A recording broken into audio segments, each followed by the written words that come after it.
നമസ്കാരം. Big boss Malayalam സീസണുകളിൽ മത്സരാർത്ഥികളുടെ ജീവിതം പറയുന്നൊരു സെക്ഷൻ ഉണ്ടാകാറുണ്ട്. അതിലൂടെയാണ് ഒപ്പമുള്ള മത്സരാർത്ഥികളും പ്രേക്ഷകരും ആ വ്യക്തിയെക്കുറിച്ച് അറിയുന്നത്. അത്തരത്തിൽ വൈൽഡ് കാർഡായി എത്തിയ നന്ദനയാണ് ഇന്ന് തൻ്റെ കഥ പറഞ്ഞിരിക്കുന്നത്. അക്കൗണ്ടിംഗ് പഠിക്കുകയാണ് ഞാൻ. ഒപ്പം ജോലിയും ചെയ്യുന്നുണ്ട്. വീട്ടിൽ അമ്മയും ചേച്ചിയുമുണ്ട്. അച്ഛൻ മരിച്ചിട്ട് 14 വർഷം കഴിഞ്ഞു. അമ്മയാണ് നമ്മളെ കഷ്ടപ്പെട്ട് ഇവിടെ വരെ എത്തിച്ചത്. സാമ്പത്തിക പ്രശ്നം കാരണം അച്ഛൻ വിഷം കഴിച്ച് ആത്മഹത്യ ചെയ്തതാണ്. അമ്മ വീട്ടുപണിക്ക് പോകുന്ന ആളാണ്. ചെറുപ്പം മുതൽ ജോലിക്ക് പോകുന്ന ആളാണ് ഞാൻ.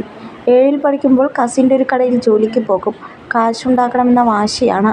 അച്ഛനില്ലാത്ത വിഷമം അമ്മ ഇതുവരെ ഞങ്ങളുടെ കാര്യത്തിൽ കാണിച്ചിട്ടില്ല. കോർപ്പറേറ്റ് കോളേജിലായിരുന്നു ഡിഗ്രിക്ക് പഠിച്ചത്. ക്ലാസ് കഴിഞ്ഞിട്ട് ഞാൻ ജോലിക്ക് പോകും. ഡാൻസിൻ്റെ കോസ്റ്റ്യൂം വിൽക്കുന്ന കടയിൽ 7 വർഷം നിന്നു.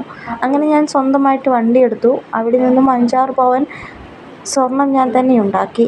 വീട് പണിയെ താഴ്ത്തിക്കെട്ടുന്നവർ ഉണ്ടാകും. ഞാൻ ബിഗ് ബോസിൽ വന്നപ്പോൾ വീട്ടുജോലിക്ക് പോകുന്ന ശാരദയുടെ മോൾ ബിഗ് ബോസിൽ എന്ന തരത്തിൽ എല്ലാവരും പറഞ്ഞിട്ടുണ്ടാകും. എൻ്റെ നാട്ടുകാർ അങ്ങനെയുള്ള ആൾക്കാരാണ്. ബിഗ് ബോസിൽ വൈൽഡ് കാർഡിൻ്റെ സെലക്ഷൻ ആയപ്പോൾ അച്ഛനെ ഓർത്തുപോയി. ഒടുവിലിവിടെ എത്തി. ബിഗ് ബോസിനോട് ഒത്തിരി നന്ദി എന്നാണ് നന്ദന പറഞ്ഞത്. കഥ പറയുന്നതിനിടയിൽ കണ്ണീരണിഞ്ഞ നന്ദനയും മറ്റുള്ളവർ സപ്പോർട്ട് ചെയ്യുന്നുമുണ്ടായിരുന്നു.